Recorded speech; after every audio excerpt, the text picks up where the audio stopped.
Hello, everyone. Welcome back to another episode of Spooky AF. My name is Rob. Today I'll be your host, and I'm joined by Suz, my co-host. Suz, how are you? Oh, grand. I'm enjoying my cup of caffeinated darkness, so I'm doing all right. Very good. I am yet to have my morning coffee. What are you? What? Yikes. Yeah, I'm raw dog in the morning, basically. Rob, we just recorded an episode before this, and so you're telling me that it is this time in the morning, and you still have not. Oh, I know. I don't like your life choices. Yeah, you know, I don't know why. I'm just playing life on hard mode this morning, so.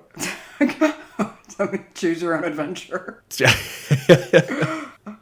All the more for me to basically try to keep the focus on this episode and get through it. My husband wakes up, he's always like, is that the first cafeteria or the second? And I'm like, oh, the second? He goes, oh, okay. And he like breathes a sigh of relief.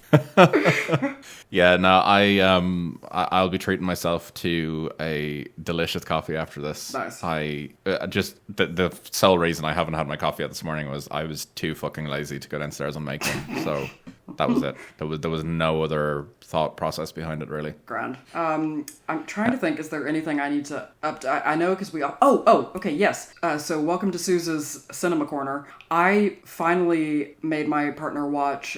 we watched The Stepford Wives last night. The original 1975 one. And it's been a while since I've seen it. I actually wrote a paper on it, like comparing it with the comedy version that was released in the 2000s. And I did like a Foucauldian reading of it. But like, so we watched it last night. And the whole, like my partner at the end was like, fuck, okay, I was 50% right. And I was like, what do you mean? And he was like, oh, well, at first I was like, oh, it's like mind control. But then he was like, or maybe it's robots. And at the end he's like, robots. But he didn't say any of that. All he said was at the end going, robots.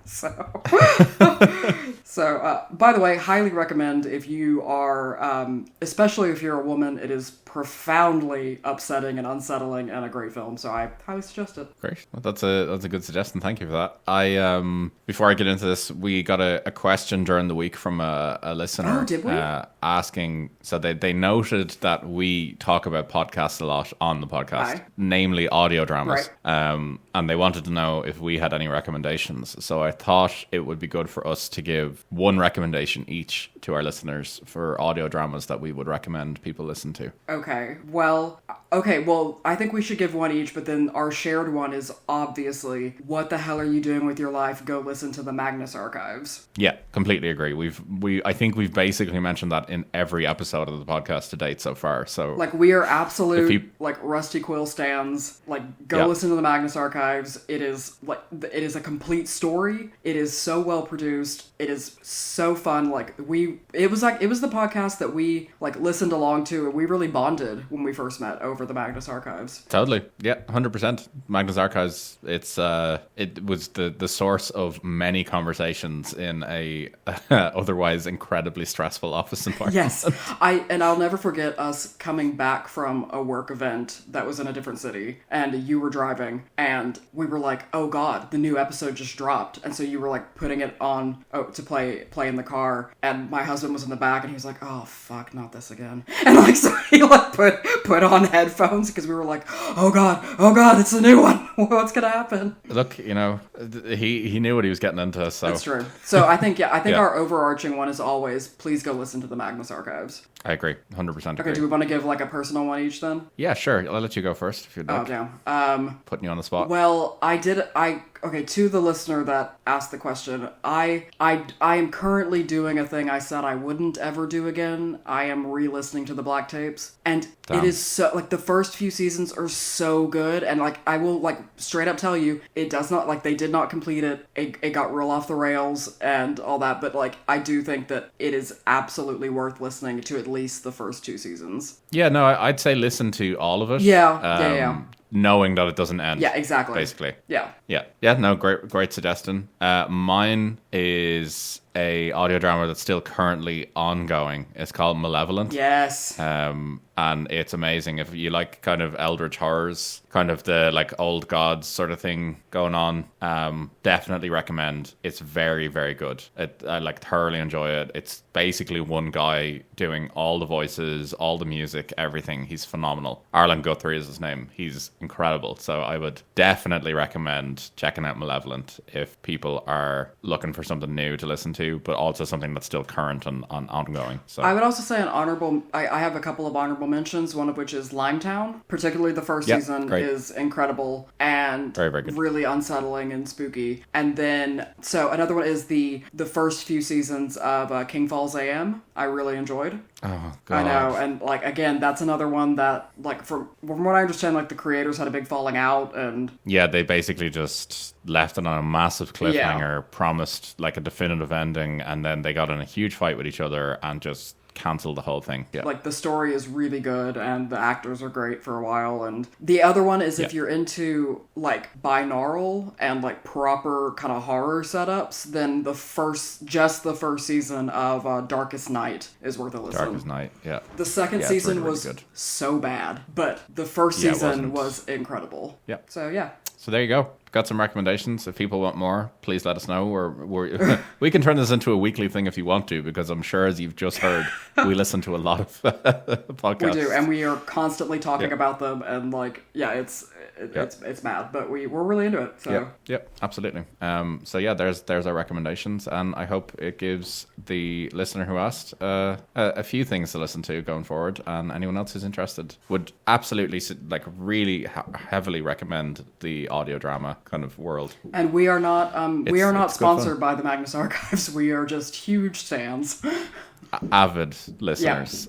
Yeah. Oh yeah. Yeah. So that's our recommendation and movie corner section done. Oh, perfect. Now we can get on to my case, which you have hyped me up for this. I'm so excited. Well, it's more just I bring a case to you with a sole bit of evidence. Yes. And I already know the reaction that you're going to give me to the evidence, which makes me happy. Rob, I swear to God, if you bring up a fucking like glowing orb in a photograph again, I'm going to lose my collective shit. Don't you worry, it's not an orb. It's fine. It's all G. So this week we are talking about something that I've definitely heard of in the past before, but I never really kind of read into it until just this week. Okay. And it's a case that actually takes place in England. So it's in Solway Firth, which is between England and Scotland. It's kind of up there in the northwest. Okay. So not too far from Ireland, actually, now that I think about it. No. And our case takes place on the 23rd of May, 1964. Oh. So nice and specific for everyone who's listening. Yeah. So the 23rd of May, 1964, Jim Templeton took his wife and his 5-year-old daughter, Elizabeth, to the Burgh Marsh, which is, as I said, in Solway Firth. Mm-hmm. And they're just out for a day, just, doing things that people in the 60s did, just out walking, because they didn't really have anything else to do. Yeah. Well, 1960s England anyway. So they're out just for an afternoon walking in the kind of marshy kind of area. It's kind of like the moors sort of thing. Yeah. I think it's just kind of open hills where they're just out for a stroll. Mm-hmm. And Jim, who was a fireman, was also an amateur photographer. Okay. And while they're out walking, he decided to bring his camera with him.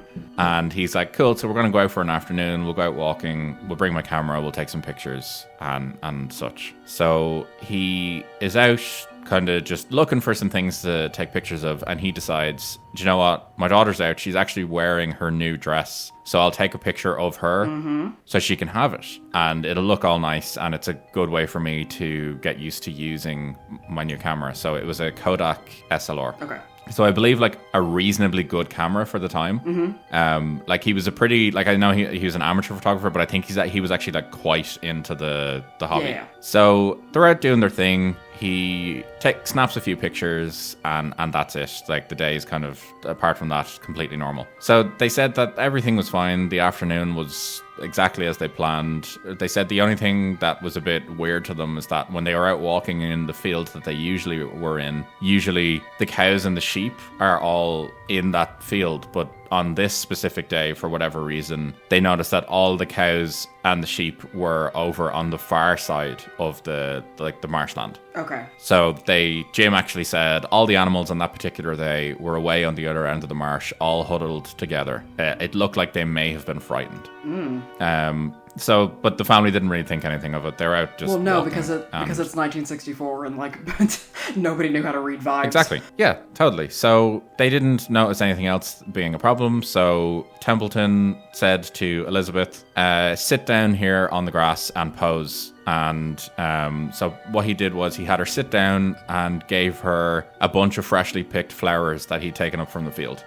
And he proceeded to snap 3 photos of his child. And then the family continued on their way, blissfully unaware of what his camera had just captured. Okay.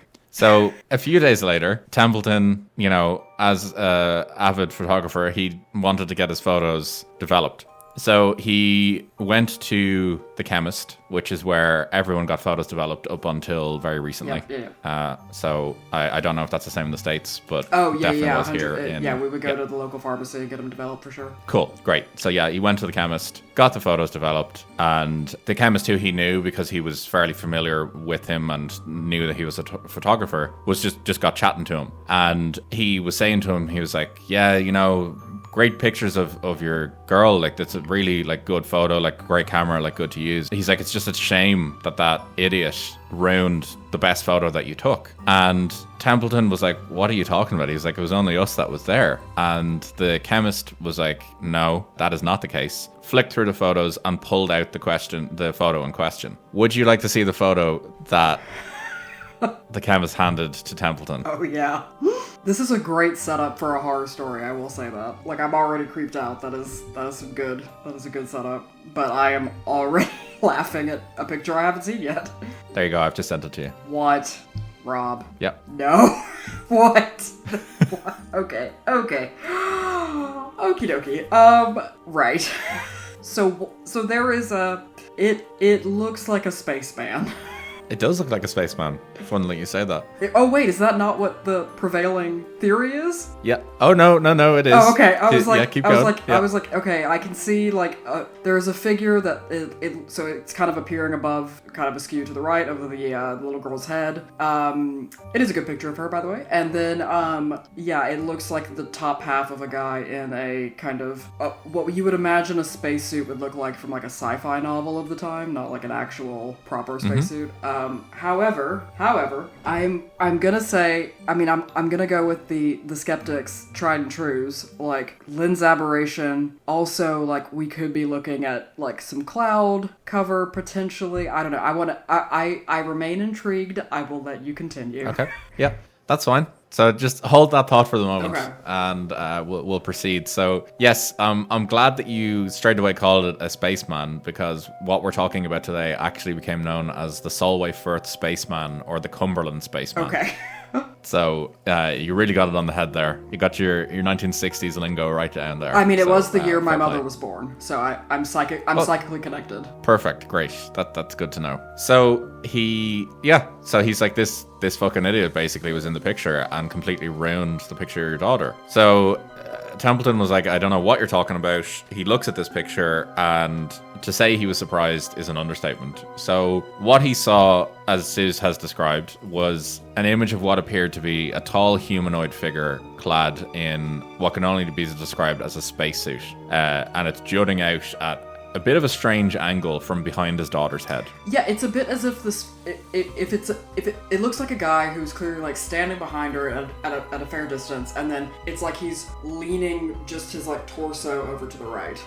Yeah, and I think it looks like that he has his back to them. I could be wrong, but I think to me it looks like he has his back potentially to I them. Disagree, and I'll tell you why. That, you see the dark bit on his head? Yeah, it looks like a visor. It looks like a visor. Yep. And I was like, why would there be a visor in the back bit? Yeah, I just, for whatever reason, when I was looking at it, I thought that I could like make out what looked like kind of like shoulder blades in his, like in the kind of like back area. Yeah, so that's neither here nor there. That's for us to decide. I'll actually send you an enlarged photo, Suz, just so you can kind of get a closer look at.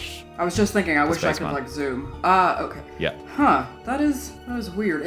It also reminds me of like a wacky waving inflatable arm flailing tube man a little bit. It does. Like just a little. Yeah. So yeah. All right. So yeah, So he saw this figure jutting out from behind his daughter's head. And before I continue, don't worry, this will be on Instagram, this picture. Cool. So everyone will see what we're talking about. So Templeton was, to say confused is an understatement, because neither he or his wife had seen anything or anyone unusual on their walk. As I said, the only thing that they said that was even remotely weird about the day was that the cows and the sheep were off on the far side of the field. Right. So the other thing that they found really odd about this, and the most perplexing thing about it, was that the spaceman only showed up in the middle of 3 consecutive photos that he'd shot and was actually missing from the first and the last picture. So he took 3 photos in rapid succession, as all photographers I'm sure do, to make sure that they get the right picture. And he's only in one of these pictures. Okay. So Templeton was a bit confused about all of this, and deciding to get to the bottom of it, he actually took the unusual steps of reporting the case to the police. Oh. And he also sent the pictures back to Kodak themselves, so the manufacturers of the camera, to basically be like, what the fuck is this? I wonder what just in terms of like him reporting it to the police, like, what was he reporting? Like, dude in picture? So I think he was basically saying, he was going to them being like, I took a picture of something, I don't understand what it is. Would you have any ideas? Or, is there something that could have been in the area that day that I just don't know about? Okay, maybe. Okay, I can see that. Yeah.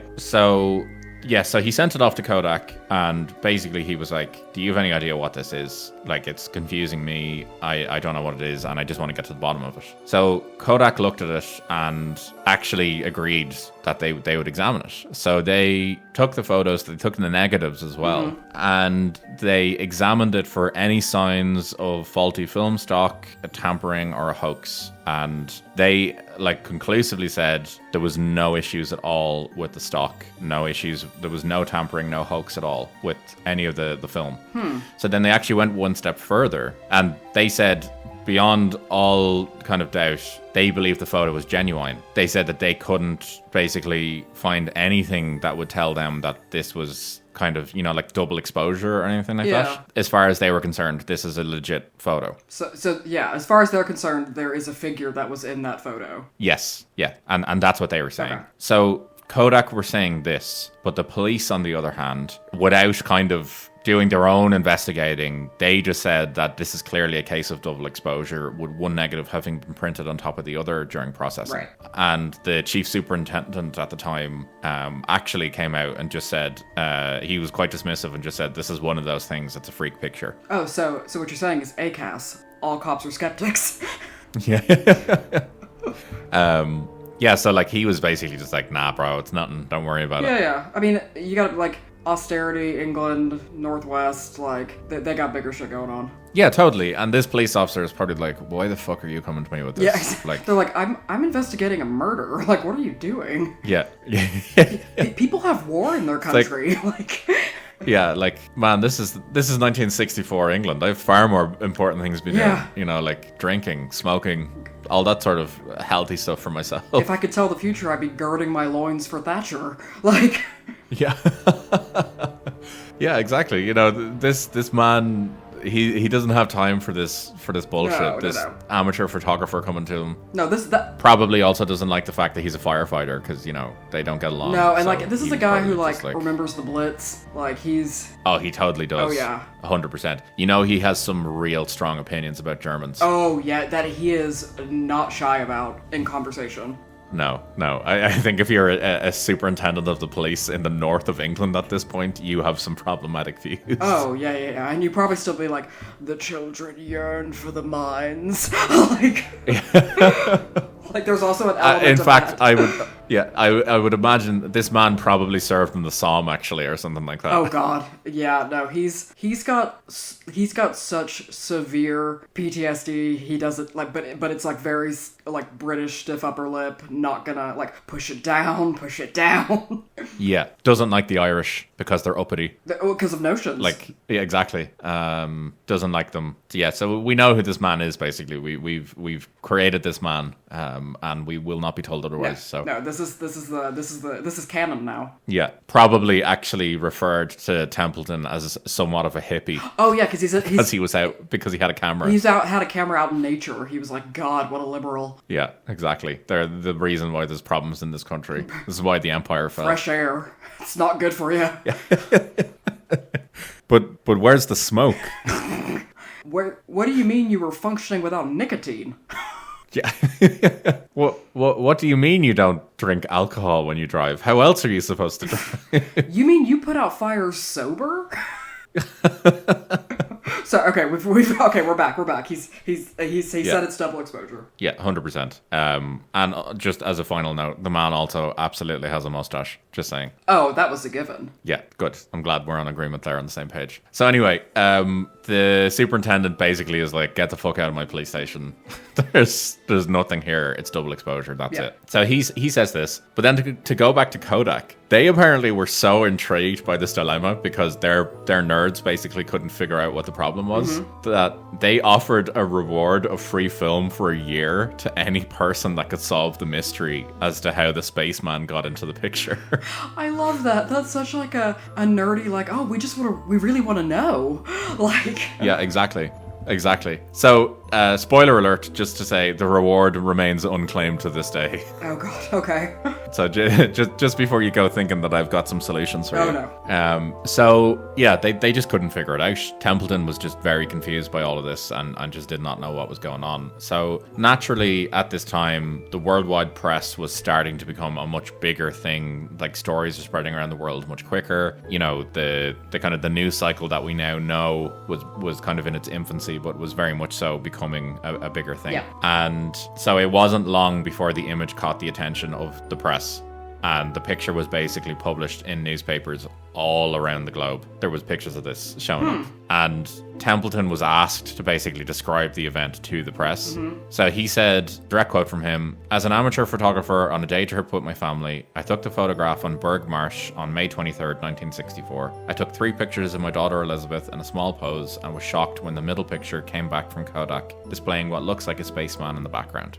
That's all he had to say in it. And to be fair, like, there's not much else he can say about it. No, that you can't really argue with that. That is like a factual thing of like, I did this. This is what the picture looks like. Don't know why. Exactly. So that kind of like, for Templeton, he thought that kind of would end it there. Like, there's not really much else as far as he was concerned was kind of going on there. Right. However, with a little bit more digging, the region where this was actually shot, so the Berg Marsh, Solway Firth, that kind of whole area, apparently at the time was actually somewhat of a bit of a UFO hotspot. Okay. And many of the locals around the area allegedly believe that this was actually due to the nuclear power plant that resided nearby. Okay. Yeah, like, so that, I mean, there's obviously like a fear or an apprehension around nuclear energy and... Yeah, exactly. So, like, as kind of the press were starting to dig around, the locals were kind of saying, like, no, like, there's shit going on here. You know, this isn't just a standalone sort of event. And when they pressed Templeton himself on this, he said to reporters that he'd heard reports of UFOs that had been seen over the area, but he'd not seen anything of the sort himself. Okay. And he even said, like, when he was kind of pushed on it talking about the picture, he said, many of the fishermen near the marsh have seen UFOs, and many interesting things have happened in this area from time to time. Some of the scientist types say that the UFOs are interested in the Chapel Cross atomic power station, which you can see on the horizon to the right of my picture.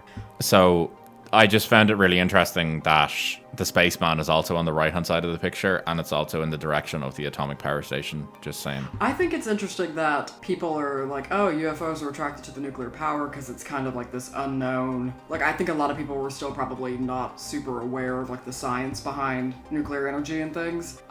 Exactly, But what's hilarious, and by hilarious I mean super dark, is that obviously, like, the Chernobyl incident in, what was it, 86? Like, then everybody was, like, real aware of, like, everything to do with nuclear energy and nuclear fallout and all that. And so I think it's almost kind of quaint that in 1964 they were like, aliens, nuclear energy, futuristic science. Yeah, true. You know, that's actually a very, very true point. And I suppose, like, this is 2 years after the Cuban Missile Crisis, or about 18 months after. Yeah. So, like, the threat of nuclear kind of fallout and war, I suppose, is very much so on everyone's minds at the time. And we're also still in a period of like what I think today would be kind of like the atom punk aesthetic of like this, like the future is still like, yes, there's the fear of nuclear war and like the Cold War and all that, but it's also about, you know, like chrome and progress and what and kind of like the Jetsons a bit. Yeah, for sure. Yeah, like space race is very much so going on at this point. Yeah. Like there's a lot happening in the world. So yeah, it's like in a sense it's quite an exciting time to actually be alive. Like there is a lot going on. Like there's a lot of stuff talking about like the futuristic sort of things going on. And yeah, I suppose this kind of new shiny nuclear power station would be interesting for the locals apart from anything else. So that's kind of where we are. So Templeton kind of thought like, right, this is kind of it. Like I'm not going to get an answer. Like that's it. I'll just never know. And he kind of just, I guess he just kind of resigned himself to the fact that he was never going to find out an answer. And he kind of made his peace with that. Right. So he kind of just went back to his normal life, was, you know, back in work, not really talking about it, minding his own business. As I said, he was a firefighter, so he had a pretty important and busy job at the best of times anyway. Yeah, for sure.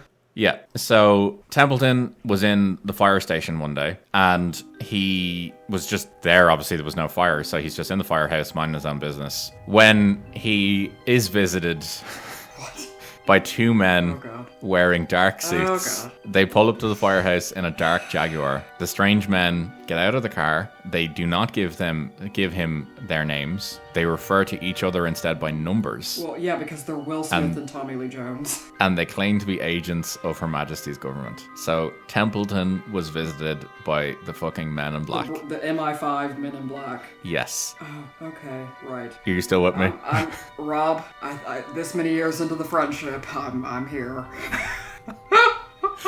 So Templeton obviously a bit confused by all of this, like these two government agents turning up, like dark suits, dark Jaguar. They're really like, these are the Men in Black. So the men started kind of like bombarding Templeton with questions, and they, as he said, demanded that they take him to the site where the photo was taken. But they decide to drive him, so they won't let him kind of drive himself. Right. They're like, no, you're coming with us. So during the 5-mile drive to the location, as he put it, they bombarded him with a series of bizarre questions related to the weather, the behavior of the birds, and the other animals on the day in question. Yeah. So they apparently were like just question after question after question, not letting him have even a minute to think. They were like just bombarding him with all these questions. So after they arrived at the scene, the two men attempted to basically like force Templeton to confess that he'd photographed nothing more than an ordinary man. Okay. Which is a bit of a mad take. Like they're like out in the middle of this like remote area in a field, these two government agents trying to force this man to confess that he had taken a picture of nothing, basically. Yeah, it doesn't really work like in a logical sense of being like, you know, making him go to the location and show us where it happened. No. And then being like, nothing happened. Like, you're undermining your gaslighting techniques. 100%. But to be fair, if I'm Templeton right now, I am basically thinking I'm going to end up in a shallow grave out here.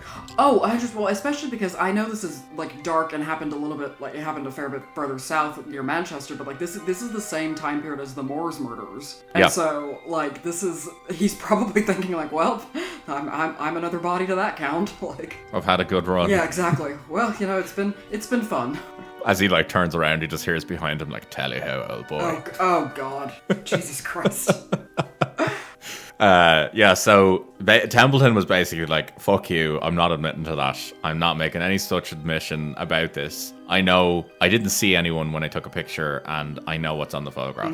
So apparently he pissed off the guys so much that they left. They stormed off and they basically made him walk the 5 miles back to work himself. So they pulled the technique that, you know, as I said in an earlier episode, like that, like if you're just hysterical enough in the face of a robber, then they'll just leave. Yeah, exactly.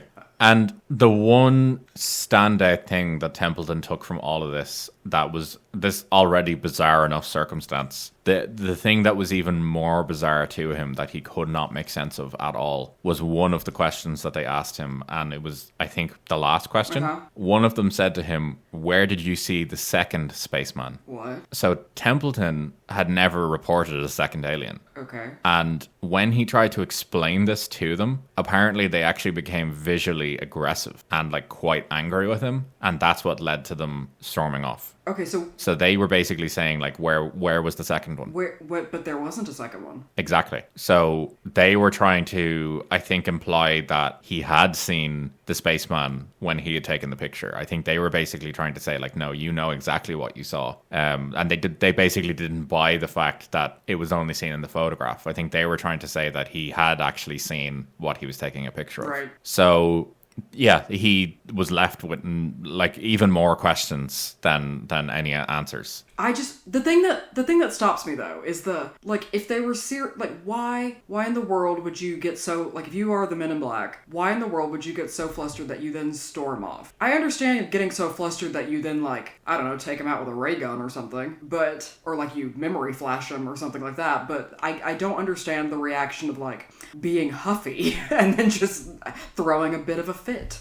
Yeah, like, I don't know. Like, I guess to try to put some logic behind it. If they're kind of saying, like, we know what you saw, where was the second one? Like, where were they going? This, that, and the other. And if this dude is like, I literally haven't a fucking clue what you're talking about. Like, they're probably just to a point where they're just like, we're not getting anywhere with this. Yeah, I mean, fair enough. Like, this guy knows nothing. Or maybe, you know, they're just not particularly experienced Men in Black. This could be the British Men in Black mightn't get out too much. Well, I'm also thinking maybe they were just doing like some quiet quitting. They were like, you know what, this is fucking beyond my scope, the scope of my role. Like, I'm not contracted to sure. Like do enhanced interrogation. Fuck this. Yeah, exactly. Yeah.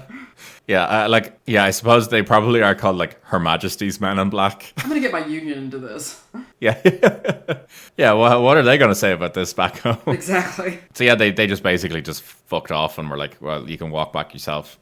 Such a petty sort of thing to do. I love it, though. Oh, yeah. So, on top of this, then, a second roll of film that Templeton had sent to Kodak for processing months later, actually, was actually returned with some of the negatives mysteriously missing. Mm-hmm. And Templeton basically just concluded that they must have been confiscated by the government at some point because the film might have revealed something secret. So I think this is a second roll of film that he had from the day. He just hadn't sent it off yet because he obviously hadn't used the full film. Yeah. So he has no idea what else he took pictures of, but apparently it was enough that the government stole his negatives. Okay. Which I don't know about that. So then, kind of moving on then, getting into like the kind of the end of the story then. The tale I know what I'm about to say to you. Oh god. I know how it sounds basically is what I'm saying to you. Okay.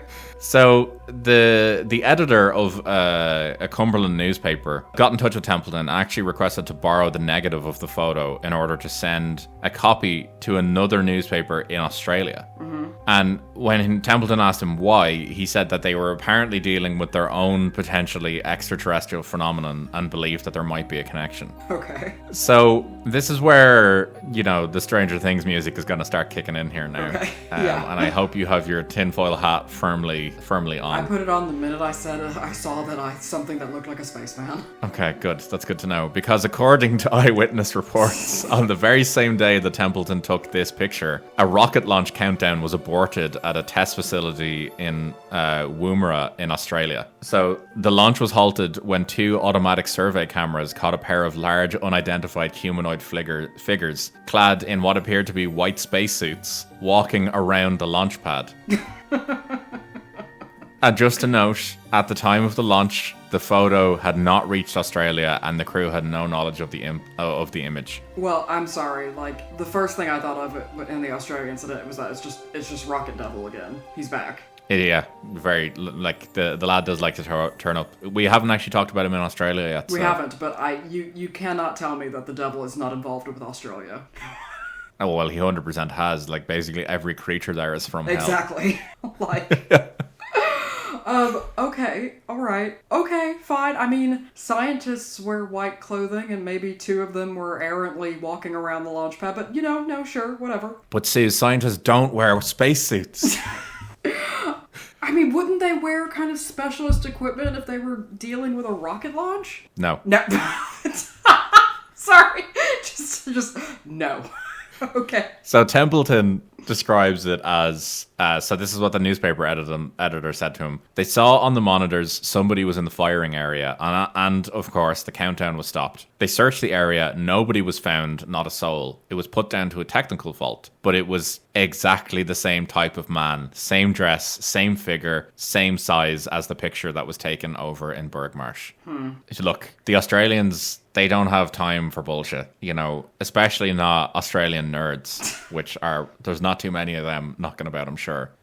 These lads are trying to launch a rocket. They don't have time for spacemen. Okay, hear me out. I just can't. This is my whole problem with UFOs to some extent. And I think you know this, is that if they are advanced enough to come here from, you know, light years or star systems or whatever away, and they are like going to engage with us on some level, like, why this sort of cloak and dagger shit? And why are they humanoid? What in the world makes you think they're primate based on some other planet? Well, maybe, you know, they might not actually be humanoid. It could be that they've, you know, there's a theory that, you know, they use like robots and things like that they like kind of send down almost like drones. But why would the robots be humanoid?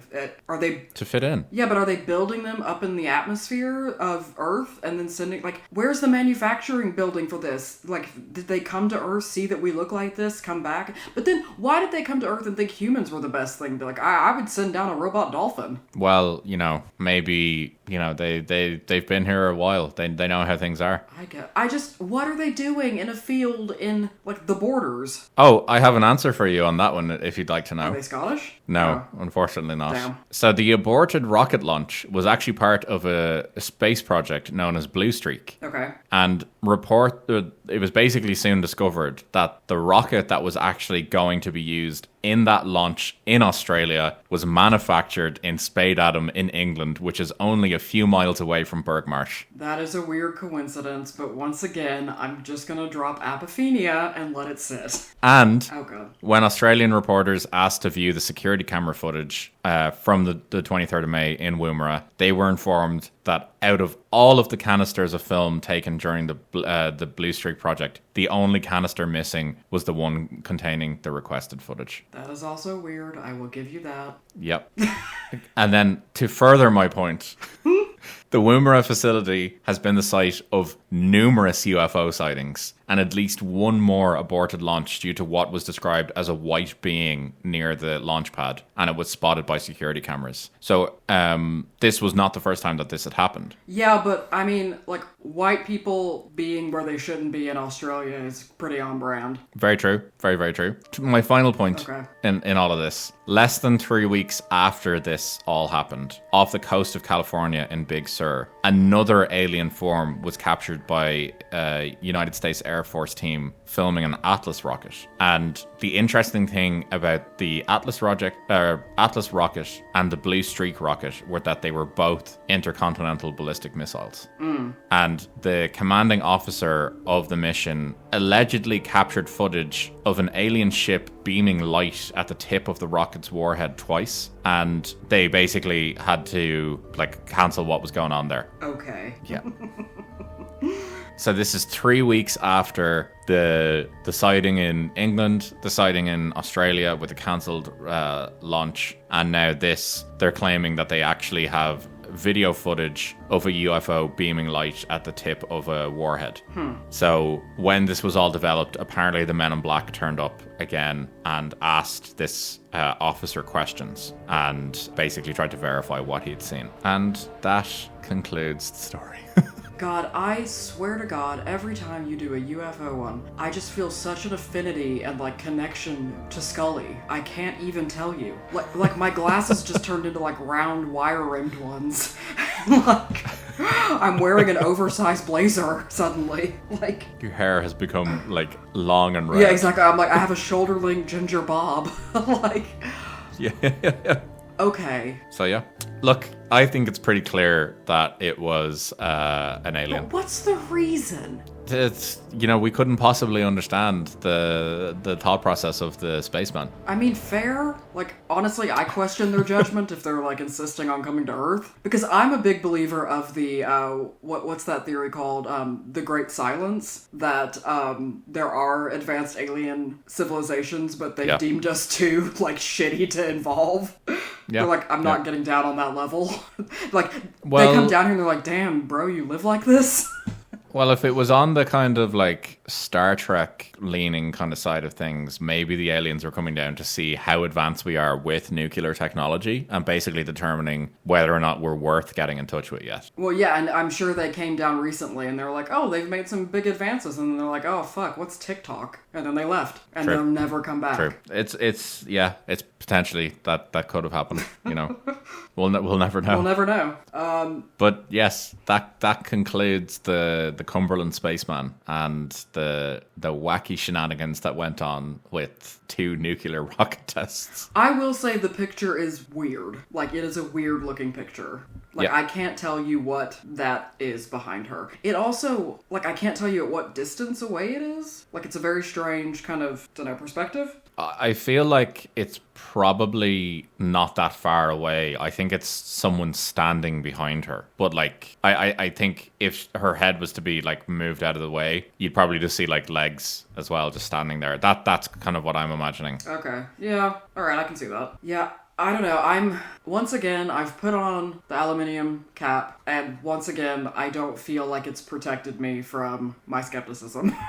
Look, all I'm saying is Kodak themselves came out and said, we haven't a fucking clue what this is. And, like, they want to know as well. Mm-hmm. Like, the Men in Black turned up, Okay, see, that's where it almost lost me more. I'm like, I'm sorry. I think, like, something went down here. There was the rocket was aborted in Australia. Same thing in the States, Yeah. I think people were primed for this, though. Like I said, like, Atom Punk, Jetsons, like, I think people were primed for this kind of evidence to appear. Because I'm thinking, like, why don't we hear, like, a medieval, instance of, something in a white suit? And we do. What? We do. There's upcoming episodes. Oh, Jesus. Well, yeah, with you're like, I have found a singular Reddit post, and it is 100% backing you up right now. Let's just say what you're saying is valid, but where people say that, alien stuff only started in, like, the 20th century, that is not the case. Well, I know that because we've gone over the Aurora, Texas shit, which I believe was in the 19th century, a lot of it. 1897. Yeah, that was it. God, I should not know that off the top of my head. Oh, no, it's fine. I know way too much about the American Wood Ape Conservancy. Yeah, that's fair. Oh. It really kind of compounds for me how when we had Dara on the show, how he just tore me apart over knowing some obscure reference to the Philadelphia. Oh experiment. Yeah. Oh yeah. God, it's so true. The brand of trivia that's in our brains is special. Arguably more important than other trivia that I have. So Yeah, 100%. Yeah, but that concludes the story. I think it's pretty clear that a spaceman visited Earth on this day, and I won't be convinced otherwise. Yeah, I know. In some ways, I've stopped trying to convince you. I'm just trying to keep my own sanity. Good. That's fair. That's more than fair. But I hope people listening to this enjoyed this one. If you have your own thoughts on the Cumberland Spaceman, please do reach out to us. I would love to see how many people think something actually happened versus some people who are lying. And yeah. So you're like #Team Suz liars. Like. Yeah, exactly. Yeah. But if you'd like to reach out to us, you can get us on Instagram at the Spooky AF Pod. You can get us on Gmail at the spookyafpodcast@gmail.com. And yeah, just reach out to us. Let us know what you think. I would love to hear your thoughts on this one. And if you have any other recommendations for things you'd like us to look into, or if you have a desire to know more about the podcast that we listen to, as we covered at the start, you can also ask us those sort of questions as well. But with that, I hope you have a lovely day whenever it is you're listening to this, and we'll catch you in the next one. Take it easy, guys. Bye.